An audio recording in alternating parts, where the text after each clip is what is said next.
നാളെയാണ് നിയുക്ത മുഖ്യമന്ത്രി വി ഡി സതീശൻ നാളെ സെൻട്രൽ സ്റ്റേഡിയത്തിൽ സത്യപ്രതിജ്ഞ ചെയ്ത് അധികാരമേൽക്കുന്നു. അതിനു മുമ്പ് തന്നെ ഇന്ന് വൈകുന്നേരം, അതായത് അല്പസമയത്തിനുള്ളിലാണ് വി ഡി സതീശൻ ലോക് ഭവനിലെത്തി ഗവർണർ രാജേന്ദ്ര വിശ്വനാഥ് ആർലേക്കറുമായി ഒരു കൂടിക്കാഴ്ച നടത്തി. അതിനുശേഷം മന്ത്രി പട്ടിക അടക്കം, അതായത് നാളെ സത്യപ്രതിജ്ഞ ചെയ്യാൻ പോകുന്ന മന്ത്രിമാർ ആരൊക്കെയാണ് എന്നതിന്റെ ലിസ്റ്റ് എല്ലാം തന്നെ കൊടുത്തിട്ടുണ്ട്. ആദ്യം തന്നെ മുഴുവൻ മന്ത്രിമാരും നാളെ സത്യപ്രതിജ്ഞ ചെയ്ത് അധികാരമേൽക്കില്ല എന്നായിരുന്നു രാവിലെ മുതൽ, അല്ലെങ്കിൽ ഇന്നലെ മുതൽ തന്നെ പുറത്തു വന്നിരുന്ന വിവരം. എന്നാൽ ഇന്ന് രാവിലെയോടുകൂടി നാളെ സത്യപ്രതിജ്ഞ, എല്ലാ മന്ത്രിമാരും നാളെ സത്യപ്രതിജ്ഞ ചെയ്ത് അധികാരമേൽക്കുമെന്ന വാർത്തയാണ് ഇന്നിപ്പോൾ പുറത്തേക്ക് വരുന്നത്.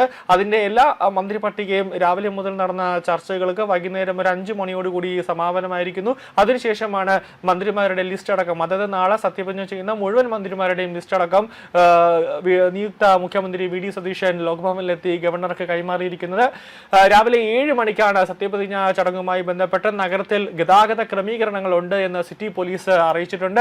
പങ്കെടുക്കാൻ വരുന്നവർ അവർക്ക് വേണ്ടി വിവിധ പാർക്കിംഗ് സൗകര്യങ്ങൾ നഗരത്തിന്റെ വിവിധ ഇടങ്ങളിലായിട്ട് സൗകര്യം ഏർപ്പെടുത്തിയിട്ടുണ്ട്. കൂടാതെ ഗതാഗതമായി എന്തെങ്കിലും ഒരു തടസ്സമുണ്ടാക്കുകയോ അല്ലെങ്കിൽ അനധികൃതമായ പാർക്കിംഗ് എന്തെങ്കിലും ാണെങ്കിൽ വാഹനങ്ങൾ റിക്കവറി വാഹനം ഉപയോഗിച്ച്, അതായത് പോലീസിന്റെ റിക്കവറി വാഹനം ഉപയോഗിച്ച് നീക്കം ചെയ്യുമെന്നാണ് നിലവിൽ വരുന്ന വിവരങ്ങൾ. വിമാനത്താവളത്തേക്കും അതോടൊപ്പം തന്നെ റെയിൽവേ സ്റ്റേഷനിലേക്കും അതോടൊപ്പം തന്നെ അടിയന്തരമായി ഏതെങ്കിലും തരത്തിൽ എമർജൻസി ആയിട്ട് ആശുപത്രി കേസുകൾ അങ്ങനെ ഉണ്ടെങ്കിൽ അതിന്റെ യാത്രാ ക്രമീകരണങ്ങൾ മുൻകൂട്ടി തന്നെ നടത്തണമെന്ന് പോലീസ് ഇന്നലെ പുറത്തിറക്കിയ വാർത്താക്കുറിപ്പിൽ പറയുന്നുണ്ട്. കൂടാതെ നഗരത്തിലെ വിവിധ ഭാഗങ്ങളിൽ നിന്നുള്ള വാഹനങ്ങൾ വഴിതിരിച്ചു വിടും. കൂടാതെ MLA മാർ, അതോടൊപ്പം തന്നെ MP മാർ, ഉദ്യോഗസ്ഥർ, മാധ്യമപ്രവർത്തകർ, പൊതുജനങ്ങൾ എന്നിവർക്കായി പ്രത്യേകം നിശ്ചയിച്ചിട്ടുള്ള പാർക്കിംഗ് സ്ഥലങ്ങളെ കുറിച്ചുള്ള ഒരു അറിയിപ്പും കൃത്യമായി തന്നെ സിറ്റി പോലീസിന്റെ ഭാഗത്ത് നിന്നും ഉണ്ടായിട്ടുണ്ട്. അനധികൃതമായി ഏതെങ്കിലും തരത്തിലൊരു ഗതാഗത തടസ്സമുണ്ടാക്കുകയോ അല്ലെങ്കിൽ എന്തെങ്കിലും തരത്തിൽ റോഡിലൊരു ജനങ്ങൾക്ക് ബുദ്ധിമുട്ടുണ്ടാക്കുന്ന രീതിയിലോ അല്ലെങ്കിൽ മറ്റുള്ളവർക്ക് എന്തെങ്കിലും തടസ്സമുണ്ടാകുന്ന രീതിയിൽ വന്നു കഴിഞ്ഞാൽ അത് ഏത് വ്യക്തിയായിരുന്നാലും ശരി, വാഹനമായിരുന്നാലും ശരി തന്നെ നിയമ നടപടി സ്വീകരിക്കും. സ്പോട്ടിൽ തന്നെ അതിനുള്ള നടപടി സ്വീകരിക്കുമെന്ന് സിറ്റി പോലീസ് പറയുന്നുണ്ട്. കൂടാതെ ഇപ്പോൾ ഗവർണർ പറയുന്ന ഒരു പ്രധാനപ്പെട്ട ഒരു കാര്യം എന്ന് പറഞ്ഞു കഴിഞ്ഞാൽ, അതായത് സത്യപ്രതിജ്ഞ ചെയ്യാൻ വരുന്ന ആ ഒരു സ്റ്റേജിൽ അവിടെ ചീഫ് സെക്രട്ടറിയും അതോടൊപ്പം തന്നെ മുഖ്യമന്ത്രിയും അതോടൊപ്പം തന്നെ മറ്റ് മന്ത്രിമാരും മാത്രമേ ഉണ്ടാകാൻ പാടുള്ളൂ എന്നാണ് ലോക് ഭവൻ ഇപ്പോൾ ഒരു നിർദ്ദേശം ഇപ്പോൾ പുറപ്പെടുവിച്ചിരിക്കുന്നത്.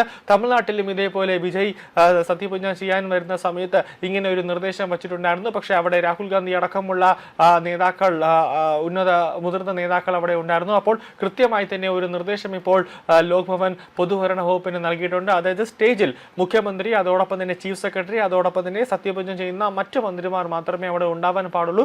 മറ്റ് അതിഥികൾ ആർക്കും സ്റ്റേജിൽ പ്രവേശനം ഉണ്ടായിരിക്കില്ല എന്നൊരു വ്യക്തമായ ഒരു നിർദ്ദേശം ലോക് ഭവൻ ഇപ്പോൾ നൽകിയിരിക്കുകയാണ്. കൂടാതെ ലോക്സഭാ പ്രതിപക്ഷ നേതാവും ക്ഷണിക്കപ്പെട്ട മുഖ്യമന്ത്രിമാരും ഉണ്ട് എന്ന് പ്രോട്ടോകോൾ വിഭാഗം ഗവർണറെ അറിയിച്ചിട്ടുണ്ട്. വേദിയിൽ മറ്റുള്ളവർ ഉണ്ടാകാൻ പാടില്ല എന്നൊരു കർശനമായ നിർദ്ദേശമാണ് ഇപ്പോൾ ലോക് ഭവൻ നൽകിയിരിക്കുന്നത്. തമിഴ്നാട്ടിലും എതിർപ്പ് അറിയിച്ചുവെങ്കിലും വിജയുടെ സത്യപ്രതിജ്ഞാ ചടങ്ങിൽ രാഹുൽ ഗാന്ധി അടക്കം എത്തിയിരുന്നു. നാളെ കേരളത്തിൽ സത്യപ്രതിജ്ഞാ ചടങ്ങ് നടക്കുന്നതുകൊണ്ട് തന്നെ തിരുവനന്തപുരത്ത് ഈ സത്യപ്രതിജ്ഞാ ചടങ്ങുമായി ബന്ധപ്പെട്ട സെൻട്രൽ സ്റ്റേഡിയത്തിൽ വിജയ് എത്താനുള്ള സാധ്യത ഉണ്ട്. അത് കേരള പോലീസ് അടക്കം തള്ളിക്കളയുന്നില്ല. കൂടാതെ രാഹുൽ ഗാന്ധി, പ്രിയങ്ക ഗാന്ധി അടക്കമുള്ളവർ ഇന്ത്യ സഖ്യത്തിലെ മറ്റ് സംസ്ഥാനങ്ങളിൽ ഭരിക്കുന്ന കോൺഗ്രസിന്റെ മറ്റ് മുഖ്യമന്ത്രിമാർ അടക്കം ഉണ്ടാകും എന്നൊരു സൂചന പുറത്തു വന്നിട്ടുണ്ട്. കൂടാതെ വേദിയിൽ ആരൊക്കെ വേണമെന്ന് അത് തീരുമാനിക്കുന്നതിന്റെ ഉത്തരവാദിത്തം ഗവർണറാണ് എന്ന് പൊതുഭരണ വകുപ്പ് അറിയിച്ചിട്ടുണ്ട്. നാളത്തെ സത്യപ്രതിജ്ഞ ചടങ്ങിൽ സെൻട്രൽ സ്റ്റേഡിയത്തിന്റെ ഒരുക്കങ്ങളെല്ലാം തന്നെ ഇപ്പോൾ അവസാന ഘട്ടത്തിലാണ്. രാഹുൽ ഗാന്ധി, മല്ലികാർജ്ജുന ഖാർഗെ, പ്രിയങ്ക ഗാന്ധി എന്നിവർ ചടങ്ങിൽ എത്തുമെന്നാണ് ലഭിക്കുന്ന വിവരം. സത്യപ്രതിജ്ഞാ ചടങ്ങുമായി ബന്ധപ്പെട്ട് നാളെ നഗരത്തിൽ 7 മണി മുതൽ ഗതാഗത ക്രമീകരണങ്ങൾ ഏർപ്പെടുത്തിയിട്ടുണ്ട്. പ്രധാന ഗേറ്റിലൂടെ VIP എൻട്രി മാത്രമായിരിക്കും ഉണ്ടാവുക. രാവിലെ 8 മണിക്കുള്ളിൽ സ്റ്റേഡിയത്തിൽ കയറണമെന്ന ഒരു നിർദ്ദേശമാണ് പോലീസ് ഇപ്പോൾ മുന്നോട്ട് വയ്ക്കുന്നത്. 9 മണിക്ക് ഗേറ്റുകളും റോഡുകളും അടയ്ക്കും. പൊതുജനങ്ങൾക്ക് സത്യപ്രതിജ്ഞ തത്സമയം കാണുന്നതായി നഗരത്തിൽ 6 കേന്ദ്രങ്ങളിൽ LED വാളുകൾ ക്രമീകരിച്ചിട്ടുണ്ട് എന്ന് പോലീസ് അറിയിക്കുന്നുണ്ട്. കൂടാതെ സ്റ്റേഡിയത്തിന്റെ ഒരുക്കങ്ങൾ പുരോഗമിച്ചുകൊണ്ടിരിക്കുന്നു. 4 ഗേറ്റ് വഴിയാണ് സ്റ്റേഡിയത്തിലേക്കുള്ള പ്രവേശനം ഉണ്ടാകാൻ പോകുന്നത്. ആദ്യ പരിഗണന പാസ് ഉള്ളവർക്ക് മാത്രമായിരിക്കും. അതിനുശേഷം പാസുമായി വരുന്നവരെ പരിഗണിച്ചതിന് ശേഷമായിരിക്കും പിന്നീട് മറ്റുള്ളവരെ പ്രവേശിപ്പിക്കുക എന്നാണ് സിറ്റി പോലീസ് ഇപ്പോൾ അറിയിച്ചിരിക്കുന്നത്. നാളെ 4 മണിവരെ ഉച്ചയ്ക്ക് തലസ്ഥാനത്ത് ഗതാഗത സുരക്ഷാ നിയന്ത്രണം ഉണ്ടാകുമെന്നാണ് പറയുന്നത്. വിജയ് നാളെ വരികയാണെങ്കിൽ നാളെ ഒരു 10 മണിക്ക് മുമ്പായി വിജയ് വന്ന് അതിനുശേഷം ഒരു ഉച്ചയ്ക്ക് സത്യപ്രതിജ്ഞ എല്ലാം കഴിഞ്ഞ് 1 മണിക്കകം വിജയ് തിരിച്ച് തമിഴ്നാട്ടിലേക്ക് പോകുമെന്നാണ് അറിയുന്നത്. വിജയ് വരുമോ എന്നൊരു കാര്യം ഇപ്പോൾ തമിഴ്നാട്ടിൽ തമിഴ്നാട് കമ്മീഷണറുടെ ഭാഗത്ത് നിന്നും അല്ലെങ്കിൽ അവരുടെ ടീമിൽ നിന്നും ഒരു അറിയിപ്പൊന്നും തന്നെ ലഭിച്ചിട്ടില്ല എന്നാണ് DGP റവാഡ ചന്ദ്രശേഖർ പറയുന്നത്. വിജയ് വരുമോ ഇല്ലയോ എന്നുള്ളത് ഇന്ന് വൈകുന്നേരത്തോടുകൂടി അല്ലെങ്കിൽ ഇന്ന് രാത്രിയോടുകൂടി മാത്രമേ ഒരു വ്യക്തമായ ഒരു സൂചന ലഭിക്കുകയുള്ളൂ എന്നാണ് ലഭിക്കുന്ന സൂചനകൾ.